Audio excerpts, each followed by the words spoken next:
আসসালামু আলাইকুম রহমতুল্লাহ। সুপ্রিয় দর্শক, আমরা নির্বাচনের আগে আপনাদের কাছে প্রশ্ন ছড়িয়ে দিয়েছিলাম যে চরমনাই পীর যে 11 দলীয় জোট থেকে বের হয়ে গেল, চরমনাই পীর এককভাবে নির্বাচন করলে কতটা আসন পেতে পারে। আপনারা অনেকে মতামত দিয়েছিলেন। কেউ বলছিলেন একটা, কেউ বলছেন দুটা, কেউ তিনটা, কেউ বলেছিলেন যে একটাও পাবে না। বেশিরভাগ লোক বলেছিলেন যে একটা আসনও পাবে না। বিশেষ করে মুফতি ফয়জুল করিমের দিকে লক্ষ্য করে আপনারা বলেছিলেন যে একটা আসনও পাবে না।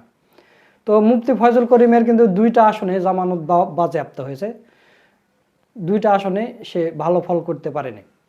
মানে তার ভাবটা একটু দেখেন যে শেখ হাসিনা, খালেদা জিয়া, তারেক রহমান দুইটা করে আসনে দাঁড়ায়, সেখানে আমি একটা আসনে দাঁড়ালে কেমন হয়, আমিও দুইটা আসনে দাঁড়াবো।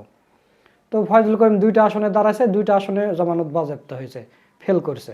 আর আমিরে জামাত ডাক্তার শফিকুর রহমান প্রথমের দিকে দুইটা আসনে দাঁড়াতে চাইছিল, পরবর্তী কিন্তু একটা আসনে দাঁড়াইছে, আপনারা সবাই জানেন। তো জামাতের আমির বিপুল ব্যবধানে জয়লাভ করেছে। তো প্রিয় দর্শক, আজকের ভিডিওতে যেটা আপনাদের বুঝাতে চাচ্ছি সেটা হলো যে আপনারা দেখেছেন যে চরমনাইয়ের যখন মহাসমাবেশ হয় তখন কিন্তু লক্ষ লক্ষ মানুষ হয়, বা জেলা সমাবেশ হলেও কিন্তু হাজার হাজার মানুষ হয়। এটা আপনারা সবাই জানেন, সবাই দেখেছেন। তো এখন আপনাদের কাছে আমার প্রশ্ন হলো যে এনসিপি দল বড় নাকি চরমনাই পীরের দল বড়? এনসিপি দল গঠন হয়ে মাত্র 1.5 বছরের মতো হচ্ছে, আর চরমনাই পীর কিন্তু অনেক দিনের আগের একটা পুরাতন দল। এখন আপনারা বলেন যে এনসিপি দল বড় না চরমনাই পীরের দল বড়? যদি বলেন যে চরমনাই পীরের দল বড়, তাহলে একটা আসন পেল কেন, আর এনসিপি 6টা আসন পেল কেন? এনসিপি 29টা আসনে দাঁড়িয়ে 6টা আসন পেয়েছে।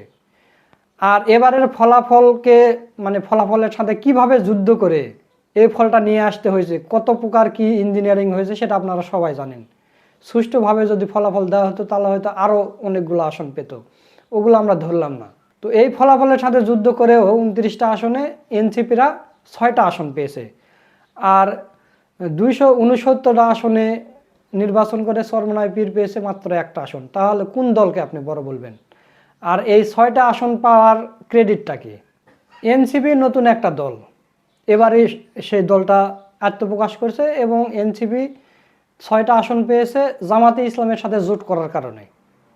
তাহলে আপনারা একটা জিনিস চিন্তা করে দেখেন, 29টা আসন নিয়ে ভোট করে 6টা পেয়েছে। তাহলে চরমনাই পীরকে 45 থেকে 50টা আসন দেওয়ার কথা ছিল। তাহলে মোটামুটি চরমনাই পীর কিন্তু 9টা থেকে 10টা আসন পেত সারা বাংলাদেশে, আরও বেশি পেত। কারণ এই ভোটটা কাটাকাটি হয়ে গেছে, এই ভোটটা এক জায়গায় যোগ হতো। চরমনাই পীরকে আসন দিলে জামাতে ইসলামের আসন কমিয়ে আসতো, তখন আরও স্ট্রং জায়গা জামাতে ইসলামী আসন নিত এবং তাদেরকে দিত। তো চরমনাই পীর এখন বাংলাদেশের রাজনীতি থেকে, মানে আপনারা এবার দেখেনি জাতীয় পার্টি নাঙ্গল, নাঙ্গল কিন্তু সারা বাংলাদেশে জামানত বাজেয়াপ্ত হয়েছে, 1%ও ভোট পায়নি। তো চরমনাই পীরেরও একই অবস্থা হয়েছে। এর আগে নাকি নাঙ্গলের সাথে জোট করেছিল, তো এই নাঙ্গলের সাথে এই চরমনাই পীরের দল পৌঁছে চলে যাবে। আপনি চিন্তা করতে পারেন, খেলাফত মজলিস, যেই দুটা মজলিস জামাতের সাথে জোট করেছে, এবারও তারা প্রায় 4টার মতো আসন পেয়েছে, আর সেখানে চরমনাই পীর একটা আসন পায়। চরমনাই পীরের ভুলের কারণে তারা এবারের যে স্থানীয় নির্বাচন হবে, সিটি কর্পোরেশন নির্বাচন হবে, একটা তো কোনো আসন পাবে না। এবং চরমনাই পীরের বড় বড় নেতারা, জেলা পর্যায়ের, বিভাগীয় পর্যায়ের নেতারা জামাতে ইসলামীতে যোগ দিচ্ছে। তো দর্শক, এই বিষয়গুলো নিয়ে অসাধারণ একটা অ্যানালাইসিস করেছে আমাদের বড় ভাই মোহাম্মদ সোলাইমান। ভিডিওটা খুবই গুরুত্বপূর্ণ, আপনাদের পুরো ভিডিওটা দেখার অনুরোধ রইল। তো চলুন সোলাইমান ভাইয়ের সেই ভিডিওটা দেখে আসি। ভোটের ফলাফলে জাতীয় পার্টি ও চরমোনাই একটা কঠিন পরিস্থিতিতে পড়লো এবং ত্রয়োদশ জাতীয় সংসদ নির্বাচনের ফলাফল যা দাঁড়িয়েছে, জাতীয় পার্টি এবং চরমোনাই মূলত এই নির্বাচনের মধ্য দিয়ে অপ্রাসঙ্গিক হয়ে গেল। জাতীয় পার্টি এবং চরমোনাই গুরুত্ব রাজনীতি আর থাকলো না। আপনি দেখবেন যে খুব অতি নিকটে চরমোনাইয়ের হাজার হাজার লোকজন জামাত ইসলামীতে যোগ দিবে, কারণ সংসদের শক্তিশালী এবং প্রধান বিরোধী দল হিসেবে জামাতের জনপ্রিয়তা হু হু করে বাড়বে এবং মানুষ জামাতকে চাইবে, জামাতের প্রতি ফিলিংস বাড়বে এবং জামাতকে মিস করবে, যে এই জামাতকে যদি প্রধানমন্ত্রী বানাতে পারতাম, ক্ষমতাসীন করতে পারতাম, কি ভালো হতো। এবং দেখেন, সংসদে মোটের উপর প্রায় 90-এর কাছাকাছি আসন নিয়ে সংরক্ষিত বা অন্যান্য মিলিয়ে তো অনেক হবে এবং উচ্চকক্ষ গঠন করতে বাধ্য হবে বিএনপি, যেহেতু জুলাই সনদে আছে। এবং এক্ষেত্রে জনগণ, বিরোধী দল এরা তো ছাড় দিবে না, পিআরের ভিত্তিতে উচ্চকক্ষ করতে হবে। এটা নিয়ে ঝামেলা পড়লে তারেক রহমান ক্ষমতা নিয়ে টান বাজবে। অর্থাৎ প্রায় 43টা আসন, 100 আসনের মধ্যে 43টা জামাত পাবে, বিএনপি পাবে 46টা, বাকিরা অন্য অন্য কেউ পাবে। তো সেখানে জামাত এই মুহূর্তে সবচাইতে আকর্ষণীয় দল হবে, কারণ ক্ষমতাসীনদের প্রতি মানুষ বিরক্ত হয়ে যাবে, তখন মানুষের আস্থার ঠিকানা, মানুষ অনিবার্যভাবে জামাতের দিকে, বিরোধী দলের দিকে ঝুঁকবে। কিন্তু চরমোনাই তারা কি, চরমোনাই নাই হয়ে গেছে কার্যত। চরমোনাইয়ের বাবল বেলুন চুপসে গেছে। তারা 143টা এ গ্রেডের আসন, এই সেই অমুক তমুক। কিন্তু এই ফয়জুল করিম সাহেবের ভাবটা দেখেন, 2 আসনে একা নির্বাচন করে, যেটা শেখ হাসিনা, খালেদা জিয়া, ডাক্তার শফিকুর রহমানও যেটা করে নাই, সে 2 আসনে একা নির্বাচন করেন ফয়জুল করিম। ভাবটা কি? অথচ ফলাফল ডাব্বা, এবং ফলাফলের পর উল্টো পাল্টা কথা বলেন।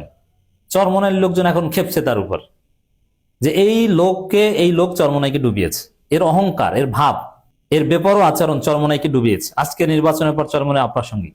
মানুষ চরমোনাই করবে না, চরমোনাইয়ের মধ্যে যারা পলিটিক্যালি কনসাস তারা এই দল করবে না। কেন করবে বলেন? জামাতের ফলাফল তো দেখেছেন, প্রায় 44% ভোট, আর চরমোনাই 1.5%-এর কম ভোট। এতগুলো আসনে নির্বাচন করেছেন। জামাত চরমোনাই প্রায় সমান সংখ্যক আসনে নির্বাচন করেছে, 1.5% আর কোথায় 44%। মজা না? তা এই আপনি কিসের রাজনীতি করেন? জামাতের কাছে 150 আসন চেয়েছিলেন, আপনাদের নাকি 143টা এ গ্রেড। কোথায়? 143টা সিটে আমাদের এ গ্রেড, আমরা এই গ্রেডে আছি, 143টা সিট।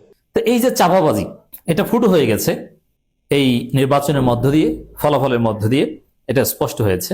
চরমোনাই বেলুন ফুট হয়ে গেছে। এর শিক্ষা তারা পাবে। দেখবেন যে স্থানীয় সরকার নির্বাচন হলে চরমোনাইয়ের লোকজন জামাতমুখী হয়ে গেছে। তারা এককভাবে যে কিচ্ছু না, এবং তাদের স্ট্র্যাটেজি যে ভুল, এটা প্রমাণিত হয়েছে।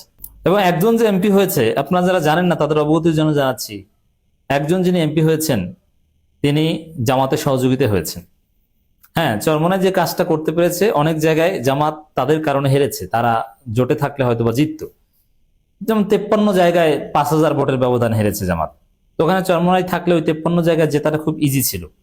যদিও ওই 53 জায়গায় যেটা ইজি ছিল এটা বলা যায়, কিন্তু জিততো নিশ্চিত এটা বলা যায় না। কারণ চরমোনাই থাকলে তো চরমোনাইকে অনেক জায়গায় ছাড় দিতে হতো, তখন তো সিট আরো কম তো, তখন এদিকে 68টা, ওটা কিনে 50টা হয়ে যেত বা 40টা হয়ে যেত।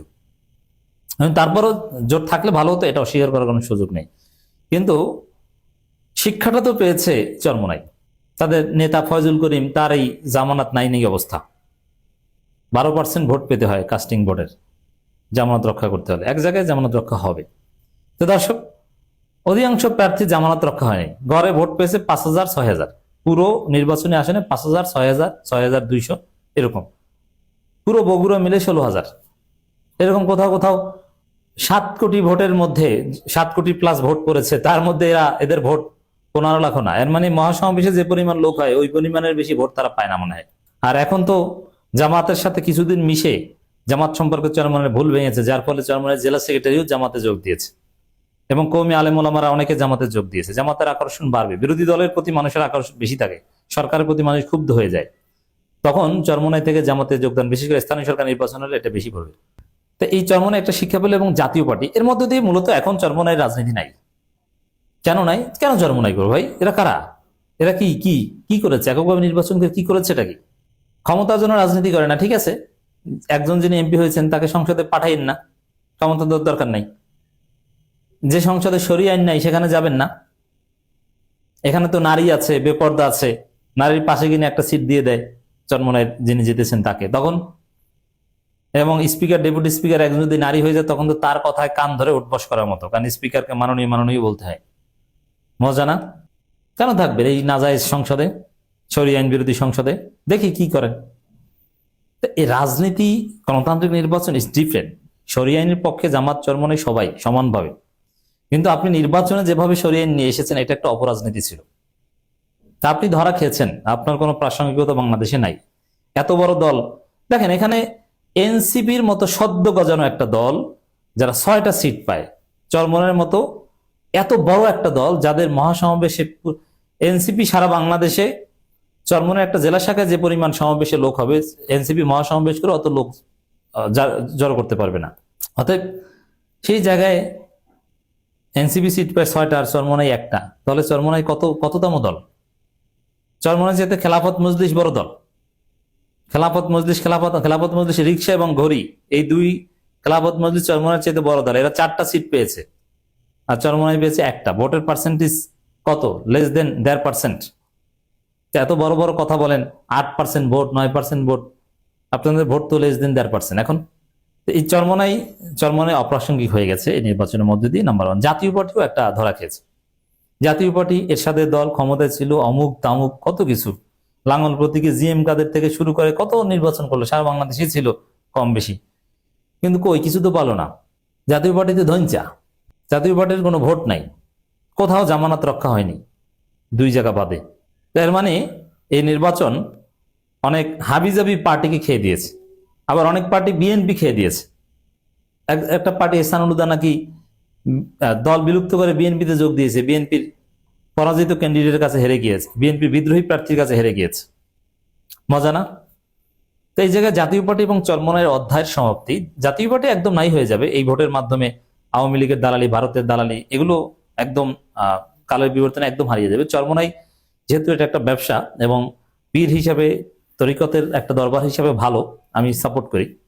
মুরিদ হওয়া উচিত।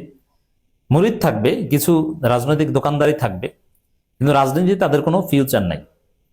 এবং চরমনাইয়ের মধ্যে যারা পলিটিক্যাল অ্যাম্বিশন পজেস করেন তারা অনিবার্যভাবে জামাত ইসলামীতে যোগ দিবেন। আমি পরামর্শ দিব যে জামাত ইসলামীতে যোগ দেন। জামাতের সামনে শুধু সম্ভাবনা। এবারে নির্বাচনে তো কিছু সন্দেহ সংশয় ছিল, জামাত জিততে পারবে কি পারবে না, জিততে পারে নাই, সেকেন্ড হয়েছে। কিন্তু সামনের নির্বাচনে এটা তো বোঝেন যে বাংলাদেশের মানুষ 2 বার একই দলকে ক্ষমতায় আনে না। আর ভোট কারচুপির মেকানিজম কিভাবে কি করে ওটা জামাত এবার বুঝে গেছে। অতএব স্থানীয় সরকার নির্বাচনের আগে জামাতে যোগদান কাজে আসবে। সুপ্রিয় দর্শক, আপনারা সুলাইমান ভাইয়ের ভিডিও সহ পুরো ভিডিওটা দেখলেন। তো সব মিলে আজকের ভিডিওটা আপনাদের কাছে কেমন লেগেছে তা কমেন্ট করে জানিয়ে দেবেন, এবং চরমনাই পীর সম্পর্কে আপনাদের মতামত কি, তাদের রাজনীতি এখন কোথায় গিয়ে ঠেকেছে, এই বিষয়ে আপনাদের মতামত কি সেটাও কমেন্ট করে জানিয়ে দেবেন। ভিডিওটা ভালো লাগলে শেয়ার করবেন। সকলকে ধন্যবাদ। আসসালামু আলাইকুম রহমতুল্লাহ।